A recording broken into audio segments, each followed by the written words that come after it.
جائیں تو شریعت نے یہ پابندی عائد کی ہے، مرنے والا اپنے ترکے کے صرف 1/3 تک وصیت کر سکتا ہے۔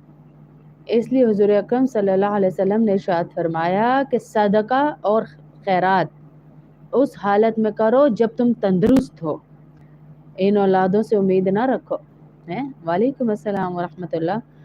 اگر تم بیمار ہو گئے، مرگ وفات پہ آ گئے اور کہہ کر گئے کہ میری طرف سے دے دینا، تو اتنا فلاں کو دے دینا، اتنا فلاں کو دے دینا، حالانکہ مال تو اب کسی اور کا ہونے والا ہے۔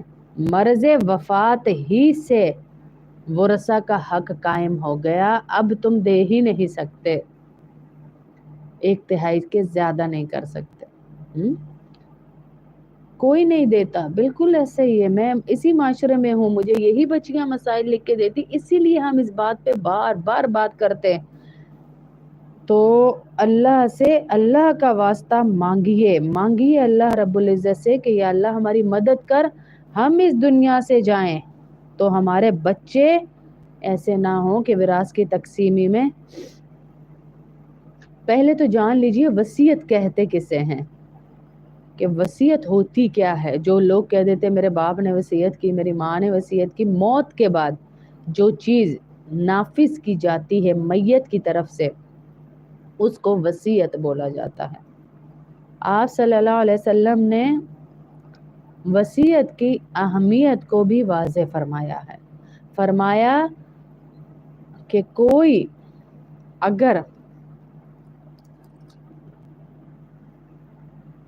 مسلمان، اس کی 2 راتیں نہیں گزرنی چاہیے، اس کی لکھی ہوئی وصیت ہونی چاہیے، وصیت لکھی ہوئی ہونی چاہیے۔ اور دوسری روایت کے الفاظ ہیں کہ حسن بصری رحمۃ اللہ علیہ فرماتے ہیں المؤمن لا یأکل فی کل بطن، مومن کبھی بھی پیٹ بھر کر کھانا نہیں کھاتا، کیونکہ اللہ اکبر، اور اس کی وصیت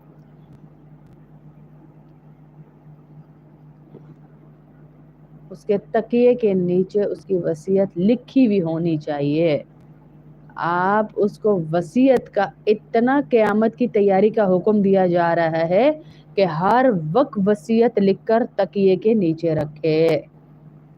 اور آج تو ہمیں بڑی بات تو یہ ہے نا جی کہ سانو موت ہی نہیں یاد کہ اسی مرنا بھی آ۔ جنوں کہو نا زندہ نو اللہ تعالی جنت نصیب کرے، وہ کہندا کی ہو گیا بھائی، علی تے اسی زندہ ہاں، ابھی تو ہم زندہ ہیں، ہمیں کیوں جنت کی دعائیں دے رہے ہو؟ حالانکہ جنت کی دعا تو بہت اچھی چیز ہے، لیکن ہم اس دعا سے بھی گھبرا جاتے ہیں کیونکہ مرنا ہی نہیں ہے، تو پھر مرنے کی تیاری کیسی؟ مرنے کی تیاری تو یہ تھی اپنے ہاتھوں سے اپنی بچیوں کو دے کے جائیں۔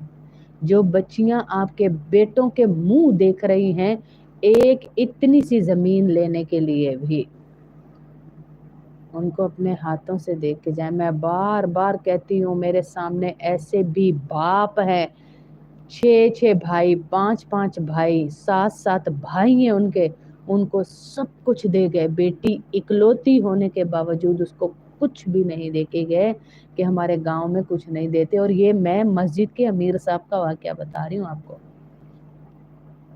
کہ ہمارے گاؤں میں کچھ دیتے نہیں ہیں تو میں نہیں دے سکتا۔ اللہ کے نبی صلی اللہ علیہ وسلم نے کیا فرمایا؟ اللہ اکبر۔ حدیث کا مفہوم ہے، ذرا سنیے گا کہ اللہ کے نبی صلی اللہ علیہ وسلم نے کیا فرمایا۔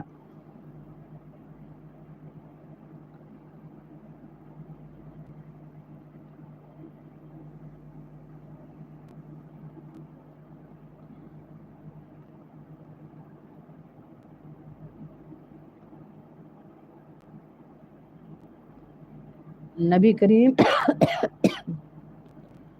صلی اللہ علیہ وسلم کی حدیث کا مفہوم ہے،